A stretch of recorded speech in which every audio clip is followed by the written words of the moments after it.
like to call the October 23rd, 2019 regular meeting of the Bedford Planning Commission to order. And we could stand for the Pledge of Allegiance. I pledge allegiance to the flag of the United States of America and to the republic for which it stands, one nation, under God, indivisible, with liberty and justice for all.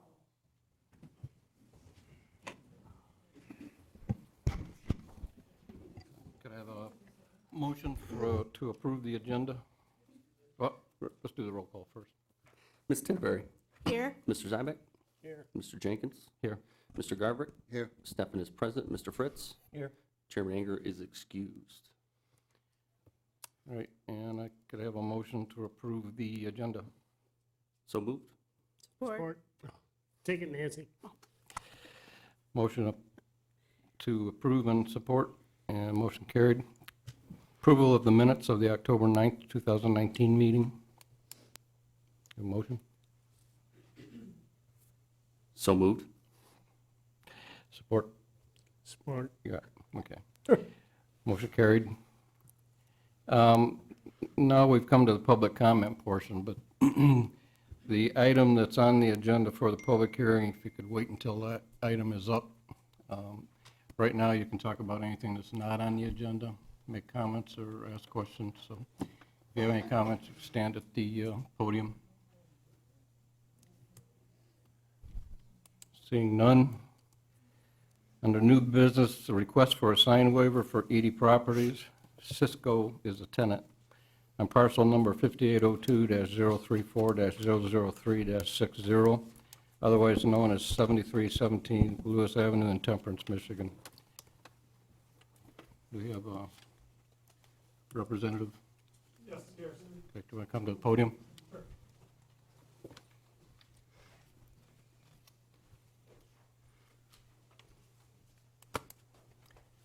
You can just briefly fill us in on, well, I'll tell you what, Karen, do you want to read the analysis first? Yes, I will. The applicant is Steve Smith, Sign Company, Sign Design USA. It's in Fire Creek Plaza, 7327 Lewis Avenue. The applicant is seeking to install a 3-foot 7-inch in height, 32 square feet in area wall sign on a multi-unit building located at 7327 Lewis Avenue. Per section 41922B, the ordinance permits one wall sign 2.5 feet in height and 50 square feet in area, or 80% of the width of the unit, whichever is less. The applicant has advised the planning department the proposed increase in height is aesthetically appealing with the other signage within the multi-unit building and has supplied a rendering of the other locations.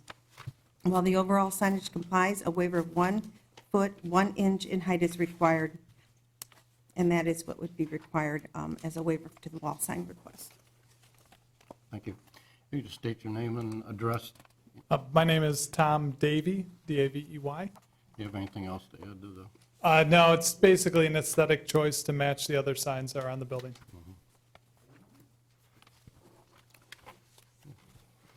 Discussion? Can I ask Jody or Karen a question? Did you supply these two pictures? We do not. Those are renderings that are supplied by the applicant. Oh. So well then- what they did on the first one with the red arrow is they supplied the rendering that meets the ordinance requirement, which appears to be much smaller than the signs on either side. And then the next page with the green arrow is sized to what they are requesting. Because I thought it was very helpful. I just wanted to give credit where credit was due. In that case, we did do it. Anyone else? Me. Nancy? He said he wasn't going to look at me because I asked too many questions. Just kidding, I'm just kidding. Well, my personal opinion is I don't think the sign with the red arrow is any smaller than the Edward Jones. Jones sign next door. I don't see that being any different. And in fact, on the green arrow, it looks to me like it's larger than the Edward Jones and the smokehouse sign as well. So I have to be perfectly honest, I know that 1 foot is not very difficult or terrible variance, but the fact that you can fit in with the ordinance, to me, is a factor. Do you know what size the sign is?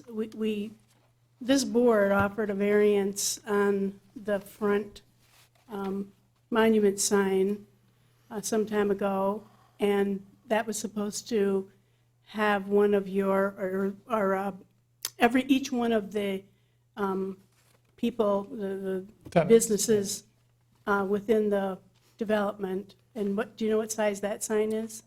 We're very new to this location, so we have a 2-year lease that started a month ago. So we're just trying to put our sign up because that's part of the agreement with ED Properties. We have to have a sign. And so when we had the initial rendering done, to match the other signs on the building, we realized it was not in compliance with this ordinance. And I don't think any of the signs on the building are in compliance, maybe with the exception of the Edward Jones sign. So maybe, I don't know if they predate the ordinance, or I don't know anything. Is that the case, Karen? Do you know that they're not in compliance? I don't know offhand. Did all of these signs on the building have to come for a permit, or you don't know? When a tenant leaves, when the new tenant comes in, they are required to come in for a sign permit. Sometimes those signs are erected without our knowledge because it doesn't have to come back in to the planning department for planning commission approval. It's pull a permit and then install the sign. We review it to the sign to ensure that it meets the requirements of the ordinance, as we did with CISCO when they called in. They realized that it was too large, so that's why they're here this evening. The one thing that I also wanted to speak on relative to size, when we take into consideration the square footage, the length of the sign will take up a good deal of that permitted square footage. So they may not take it in height as far as increasing the height, but they may increase the length of the sign. So when you take a look at Edward Jones, that is a much lengthier sign than the CISCO and Smokehouse 734 is as well. So, Well, that may very well be, but in terms of matching, right. you I know, just wanted, and based on what you just said, they're probably never going to match unless they have the same number of letters in each business name, so. no, I agree. What I'm trying to express Okay. is that it's the square footage. I So I rather than understand. increasing the height, they have the length of the sign that's going to be. Bill? So Karen, on the Smokehouse 734, because the verbiage is so long, do you know what that square footage is? That's probably over. It's over. So all these, and the one next to it, McCafe, is over because of the size of it. I think those are all. Three after that. Did you, I mean, I don't, you probably don't know this answer. Did Smokehouse 734 come in and get a? I can't speak with all certainty. I was away from the office Oh, for okay. a while, but Do you know, Jody, if they did? That I'm aware of. Okay. But the sign permits go through the building department, correct? Pardon? Not your department. I mean, The they sign may, rendering is submitted, and the planning department reviews it for compliance with the ordinance, and then the building department then issues a permit once they have Right. the application and information on a licensed contractor. okay. I guess I don't have an issue with it being bigger because it's not on the road, it's not distracted traffic, and I don't think 3 or 4 of those are in compliance either. And my personal opinion, when it's not affecting any neighbor or out at the road with traffic, I don't have an issue. Especially if the guy next to him and the guy at the end, and 4 or 5 of these aren't even compliant. Maybe Edward Jones is. Anybody else? Yeah, I just want to say to Joe's comment that we have an ordinance, though. I mean, it doesn't matter if it hurts anybody else. To me, it's the ordinance that we have to adhere to. That's our job unless there's some kind of reason not to. And so, I mean, we shouldn't have an ordinance for signs if we're not going to follow it. That's my opinion. No, nobody has here then except one. Yeah, well, if it were me, I'd send the ordinance department out on them. I personally don't have an issue with it, mainly because the building is set so far back from the road. And you had a hard time reading Edward Jones' sign too, didn't you? Well, that's because I'm blind in one eye. I didn't know if you knew that, but, I didn't know that. yeah, I had a stroke. So that's my opinion. May I speak?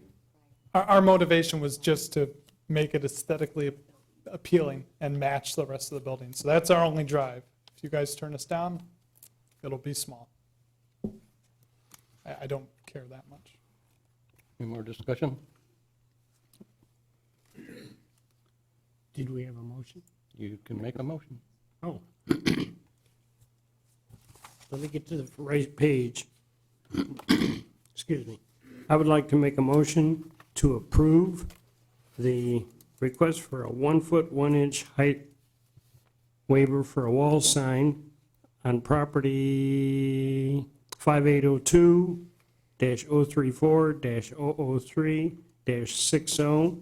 And my reasoning is, based on the 2 pictures that were submitted by the applicant, it obviously looks like it was taken nearly from the roadway. Even with glasses on, it's much easier to read, especially in a passing car. And I think that it pretty much lends itself to the other buildings there, and that's my reasoning. Support? Mr. Zybeck? Yes. Mr. Jenkins? I didn't support it. Oh, I thought I heard it. My apology. Support, Mr. Garber? yes. Ms. Tinneberry? No, Mr. Jenkins? Yes. Stefan votes yes. Mr. Fritz? Yes. And Vice Chairman Jenkins. We get that one in there? Yeah. Okay, thank you. Order's off today. Huh. The order's off today. a I little. know. Okay. Thank you. And also under new business, open the public hearing regarding the request from Lambertville Mixed Use LLC to rezone approximately 9.25 acres from R2A one-family residential to RT two-family residential on parcel number 5802-032-055-65, vacant property located on the south side of Stearns Road, east of SECOR in Lambertville, Michigan. We'll open the public hearing, and anybody that wants to speak on the issue can speak on the issue. We usually allot you 5 minutes of public comment, but after everyone's had a chance to speak, you're welcome to come back up and comment again. You direct your comments to the chair, please. And, did we have a All set? motion to open the public hearing? no, we Do we need one? don't really Maybe need not one. with We you don't as need- chair. We don't need it. Karen, if, do you want to read the analysis? I can. Site characteristics, again, this rezoning request is from R2A to RT, two-family residential, where the master plan designates the area as mixed use. It's on 9.25 acres with 403.42 feet of frontage on Stearns Road. The site is served by municipal water and sanitary sewer, and the surrounding zonings are to the north, R2A single-family residential, south R2A single-family residential, east R2A single-family residential, and the west RME elderly housing approved Hampton Manor, and C3 General Commercial Vacant Parcel and recently approved Tractor Supply.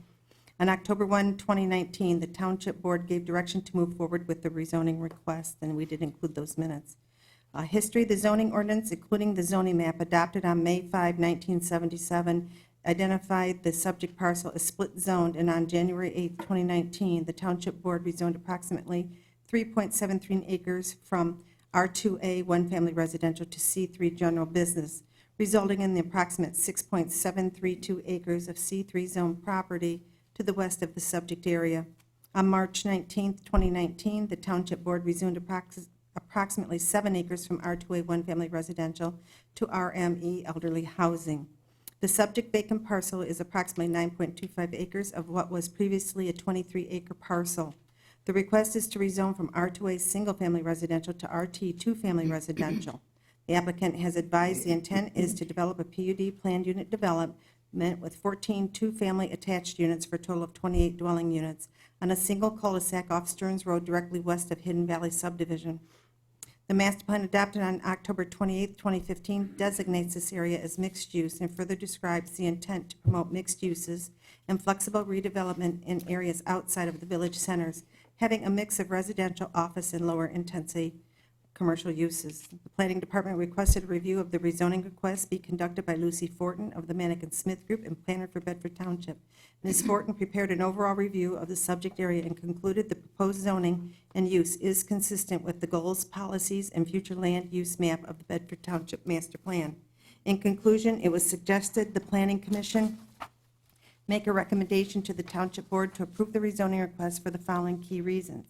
1, it is consistent with the Township's master plan goals and policies. 2, it follows the master plan future land use designation for mixed uses. 3, it provides for suitable transitional uses between the commercial and high-intensity residential land uses in the core business district of the Township and the adjacent single-family residential uses.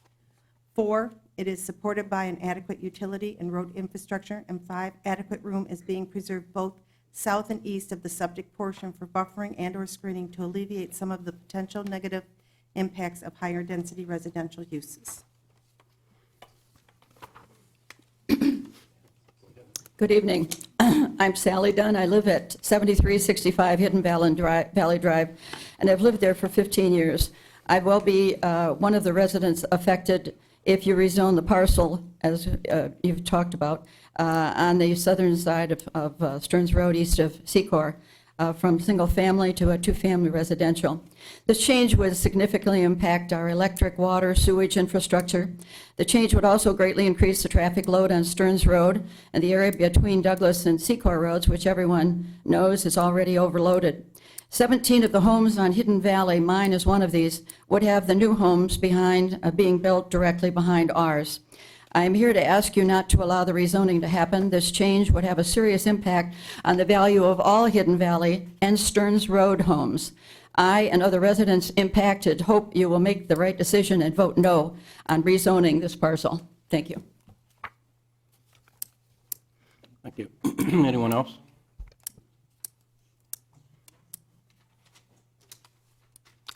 Anyone else like to speak? Could I just ask a question? Is there any, Could you come to the podium?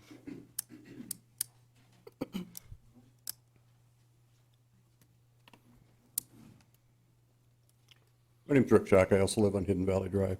At the previous zoning changes, they had someone here from the proposed developer showing us what they were planning on doing. Is there any plan to do that tonight, so we know what's going in there?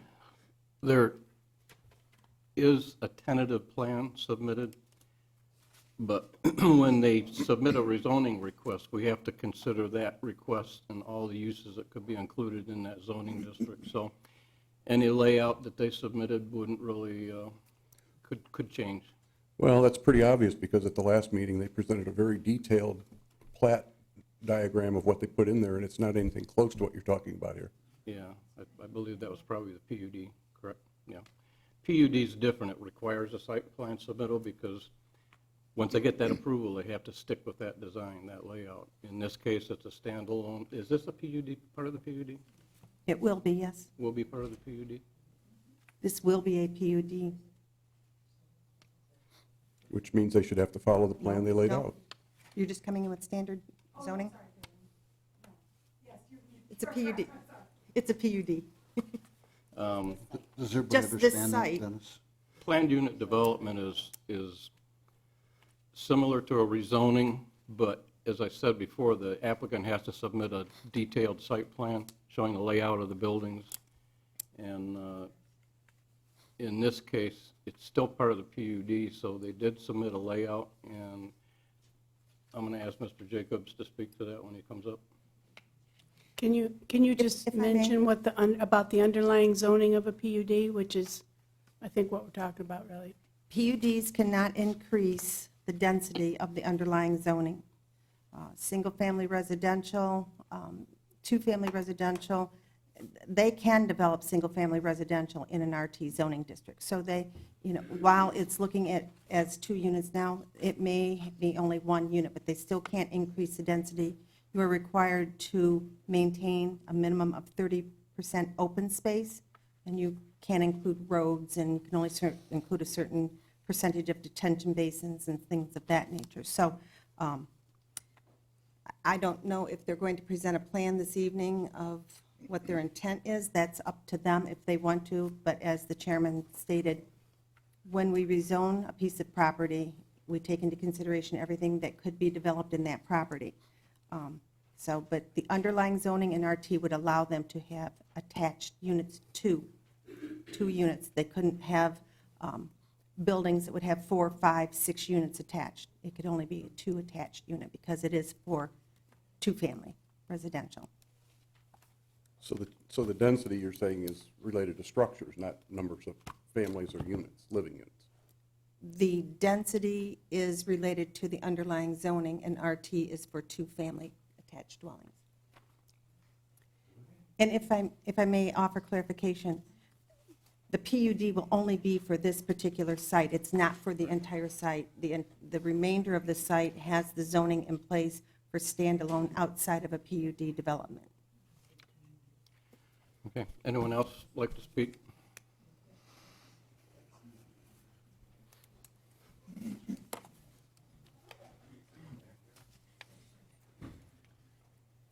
Hello, my name is Todd Renner. I live at 7373 Hidden Valley Drive. I just moved in a month ago, and this was never, I know it's not your control, but from the realtor side, though, it's never brought to my attention. I look at it more as a infrastructure. Right now, when I leave my neighborhood about 7 a.m., trying to make a left-hand turn out of there on Stearns Road is bad enough. Trying to figure out, you add in all these other homes and more people, more vehicles, et cetera. Is there anything being done as far as the future infrastructure of Stearns Road to handle all this traffic? Or we're just going to keep turning right every time until we get around all this? Nancy, do you know if the board's preparing? There's nothing on the docket. I mean, Okay. people have said you're going to need 4 lanes there, but there's no money, and there's nothing proposed at this time for widening Stearns Road to Okay. another lane. And I guess another question also, and thank you for answering that for me. Another question, is there any type of value or on these future homes per se, or 2-family dwellings that we're going to maintain at least? No, and I guess we'll let the engineer for the developer discuss that. Okay. Just so you're aware, because you're new in the area, whatever the planning commission does tonight is advisory in nature. It's a recommendation. It goes next to the township board, Okay. and the township board makes the final decision. So that would probably be a good time to ask about road improvements in the future. Okay, I appreciate that information. All right, well, thank you. All right. Anyone else?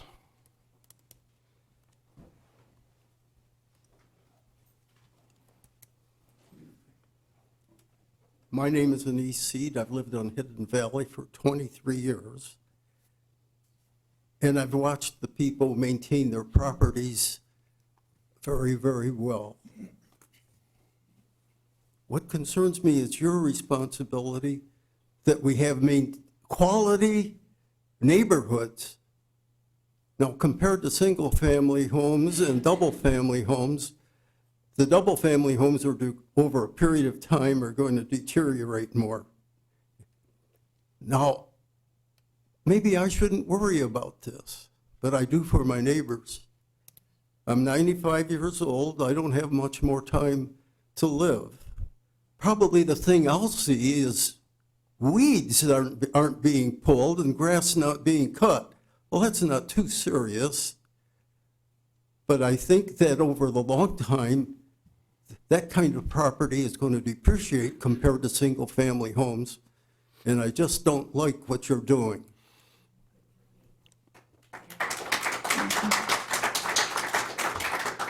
All right, anyone else like to speak?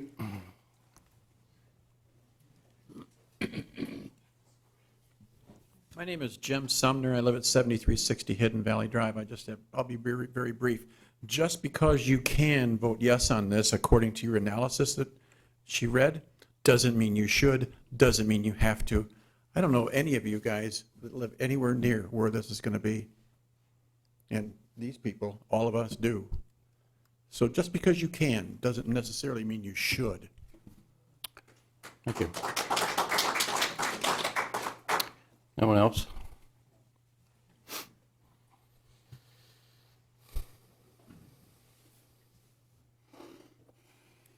Cindy Fate, 7257 Hidden Valley Drive.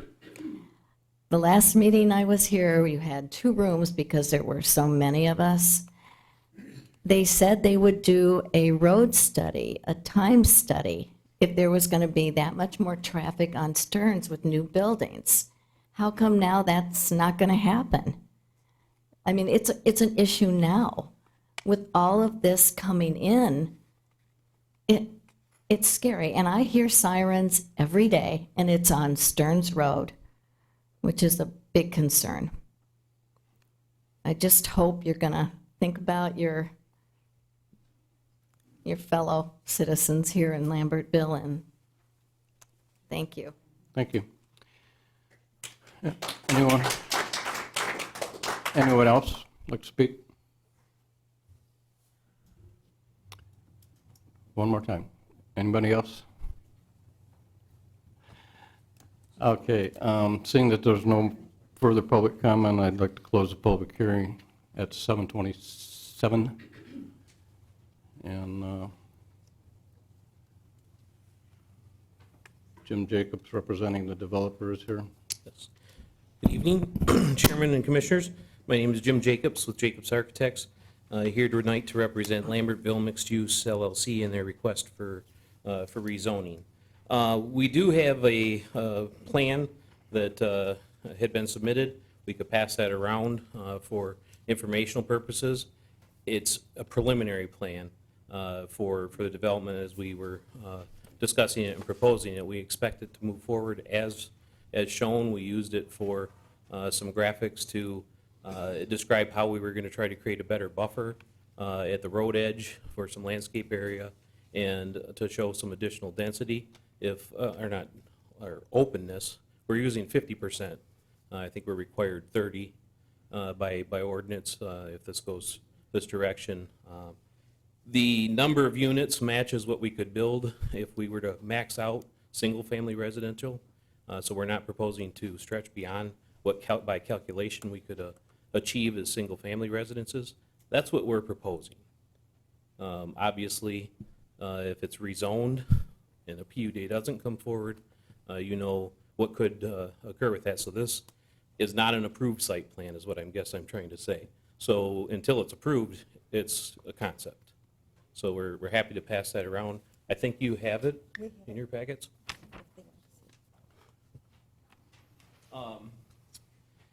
In an effort to try to blend into the neighborhood and provide some buffering, we are not going in with a straight cul-de-sac and a turnaround.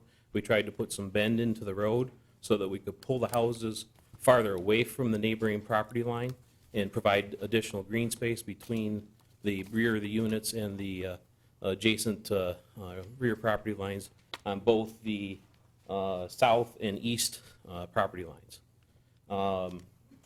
By putting the 2 units together and then having an association as part of the PUD approach and the condominium thought process, There would be an association to help maintain those buildings over time. Our intent is to build 1,600 square foot, single-story ranch style with a basement at a price point of $275,000 each, to answer some questions there related to that. So that's in a real brief overview of what the intent and the proposal is for the rezoning request.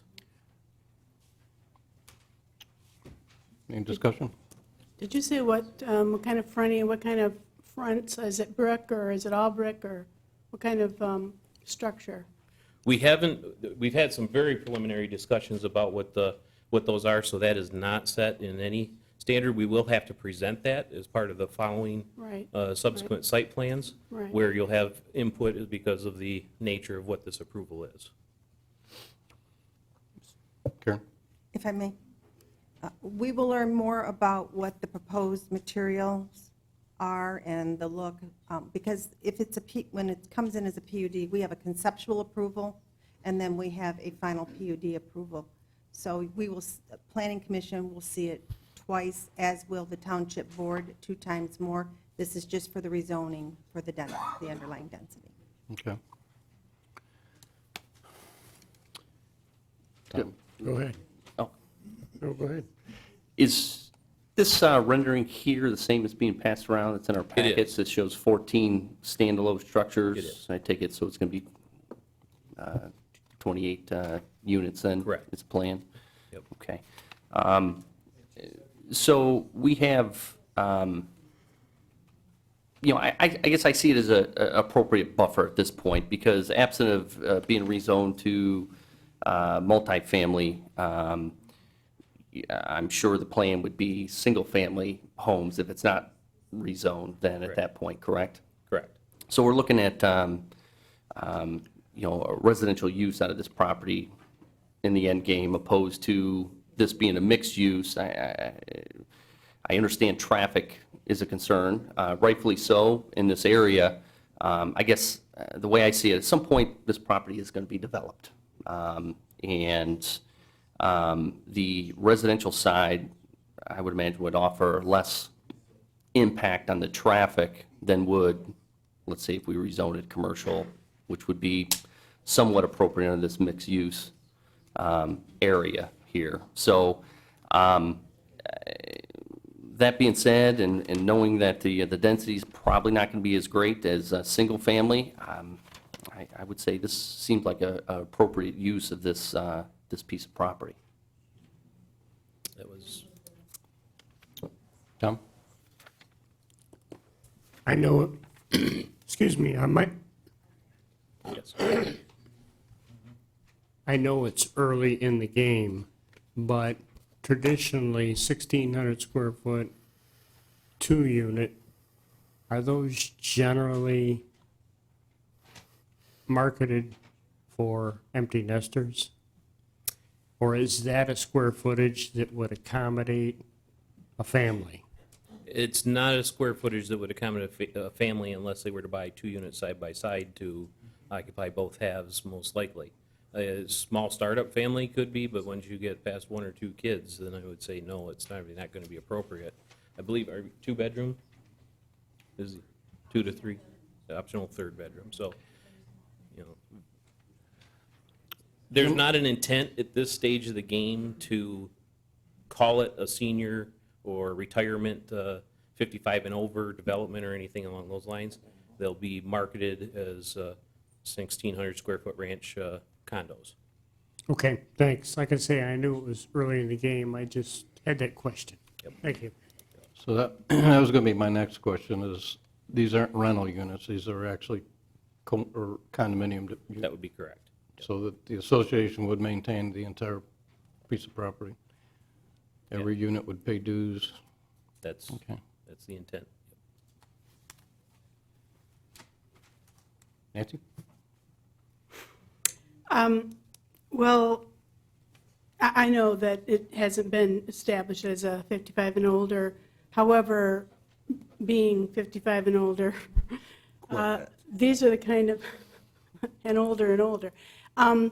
the kind of developments that people my age would be looking at to downsize.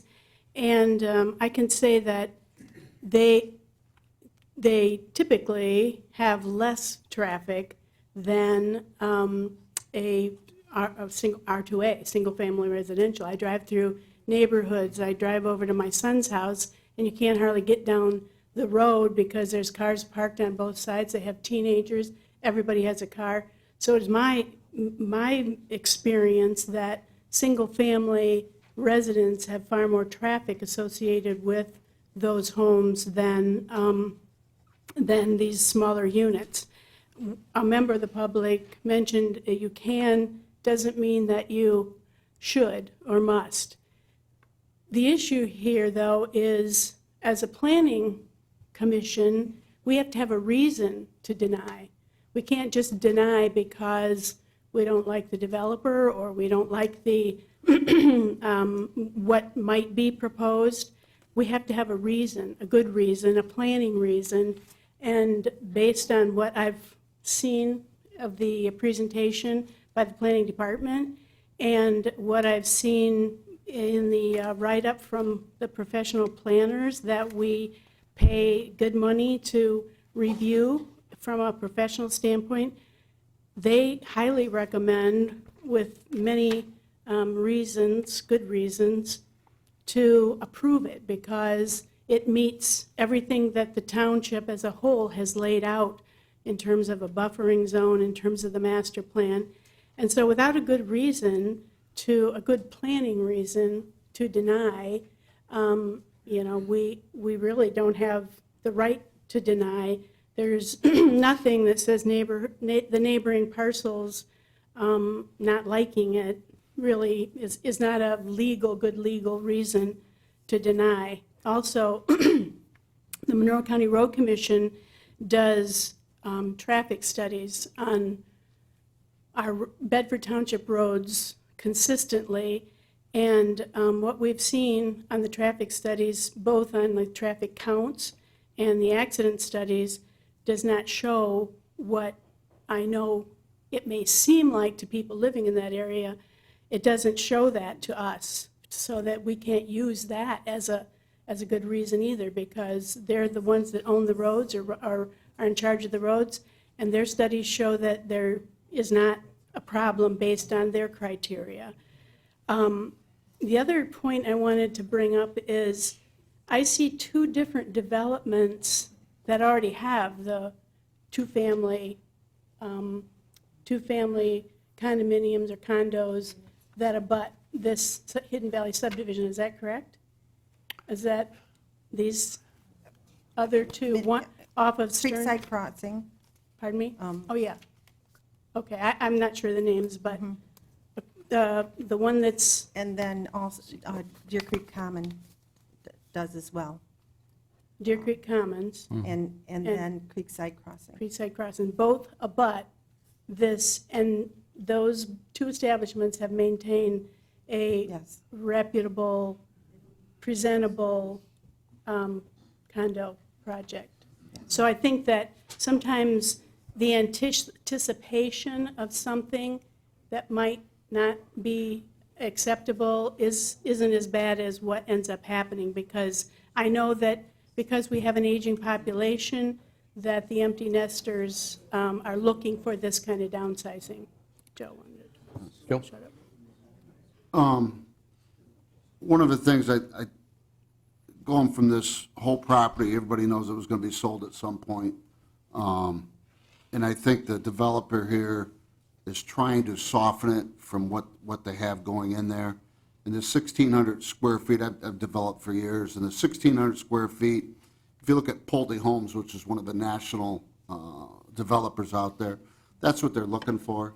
What sells these, the number one thing on a 1,600 square foot house, empty nester, the number one thing they want to be next to is a grocery store, a Kroger. It's just a fact. It's not schools, it's not this. These will sell quick, and I think the buffer, what this whole group has did, trying to keep it 30% off, trying to do it. There were some comments on the condo association. I think one of the things that protects that is a condo association when roofs need done, they all get done. I think that's very, very good, very smart. It's plowed, it's mowed, it's all up for bid, and I would rather have that than somebody that goes through a divorce or lost a job at wherever and they can't afford to do it. You know, dues are usually about $130 a month and it covers everything, so I don't have an issue with the way they softened it going into it. And you guys are right, I don't live right there, but if it was next to me too, I just think that's going to be there something, and somebody could have come in with something a lot harsher. And I agree with Nancy on what the planning has said here. I think it's the right product in there for the people that do live next to it. Anybody else? I will remind you that we're one member short tonight. We're good. You're good to go? Okay. Looking for a motion. Make a motion to recommend rezoning of the 9.25 acres from an R2A one-family residential to an RT two-family residential on parcel number 5802-032-05565, located on the south side of Stearns Road, east of SECOR Road. We have With- support? Could I have, could I make a friendly Yeah. amendment? friendly Please. amendment. Read those.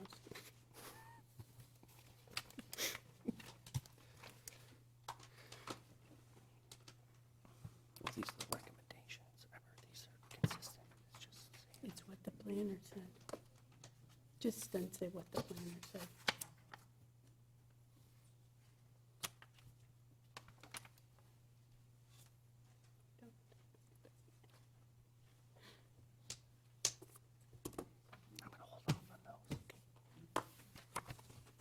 We done? He doesn't want to make a friendly amendment. Okay. Do we have support on that? Support? Joe? All right, motion by Stefan, supported by Joe Garver to recommend approval of the rezoning. Going to take a roll? Stefan votes yes. Mr. Garver? Yes. Ms. Tinneberry? Yes, Mr. Zybeck? Yes. Mr. Fritz? Yes. Mr. Jenkins? Yes. Thank you. Mr. Chair, if I may? I just want to offer some clarification. Rezoning requests previous to this evening went from the Township Planning Commission to Monroe County Planning. We received notification on October 21st that they have dissolved the Monroe County Planning Commission.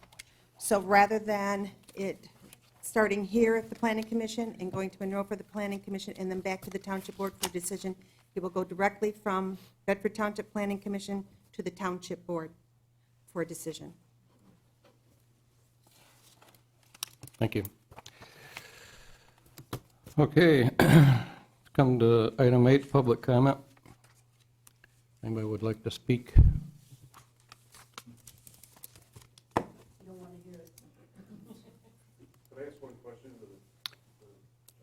Yeah, come to you have to go there. You have to go to the podium. the podium.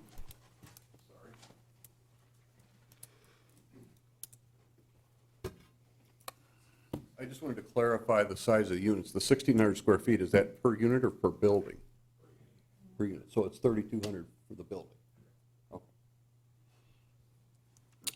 Anyone else? Okay. Item 9, information. Karen? Jody? Any information? You want me to do it now, or you want me to do it with staff comment? You can do staff comments, Okay. and which is commissioner staff comment. Okay. I sent an email to each one of the members today regarding our November and our December meetings, trying to split those meetings so we didn't, trying to keep them so they're equal, 4 weeks apart. Typically, we always cancel the meeting the night before Thanksgiving because of families coming into town or people going out of town. What we would like to do is cancel the first meeting and the second meeting and meet on the third Wednesday. In December, we have a similar situation where the second meeting is on December 25th. We would like to meet the week before on December 18th to avoid a 5-week period without having a meeting. So you can just return a message to me via email. I just wanted to mention it tonight in case some of you didn't. ASAP, right? What's the date in November? It is November 20th and December 18th. We would cancel the other 2 meetings of those the month.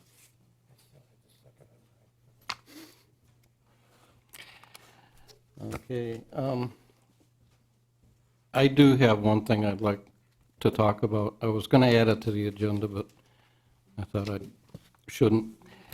When I was going through this rezoning request, I noticed that it had gone to the Township Board in early October, October 1st?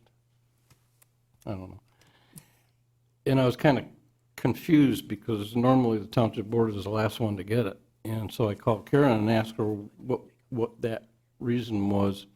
And she informed me that the board put together a policy on things that need to go to the board first and then forward to the Planning Commission.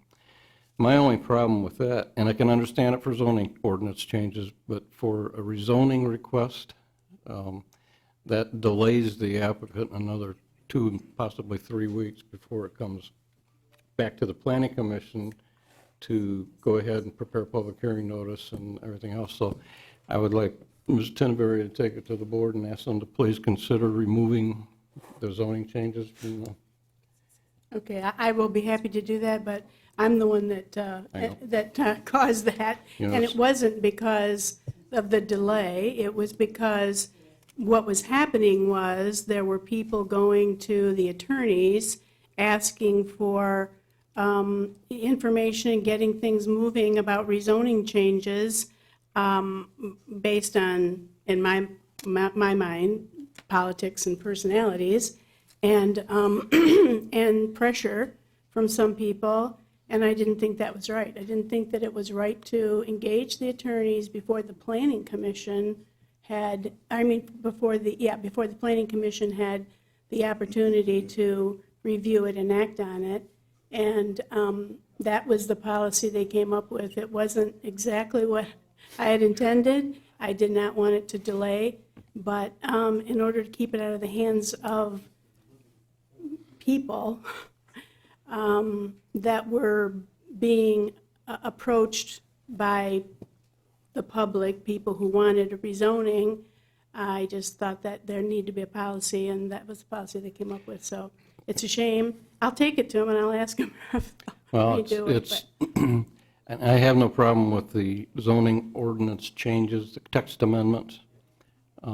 What I was also going to consider bringing up at the Planning Commission in the future is at the beginning of the year, Planning Commission prepare a list of ordinances that you think need to be changed during that year in conjunction with Nancy, and present that to the board and kind of let it be a one-time shot.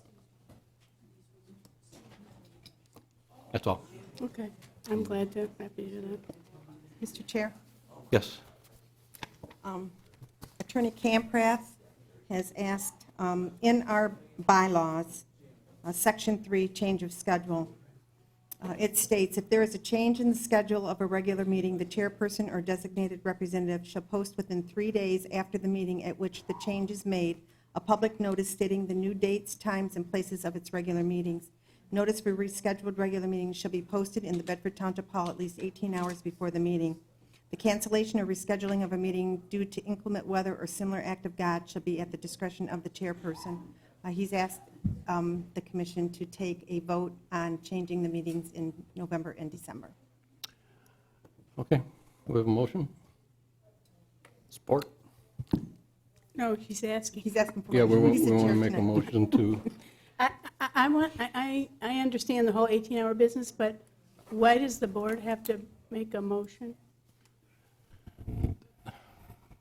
It says the planning commission can reschedule its regular meetings. Oh, I see, okay. The All right. regular meetings, I think, are set at the beginning of each year, and you say they're going to be on the second and fourth Wednesday of each month, so the public might be expecting those regular meetings to be held in November and December. So if you change the schedule, you should do it in a public meeting, and then it also requires it to be posted.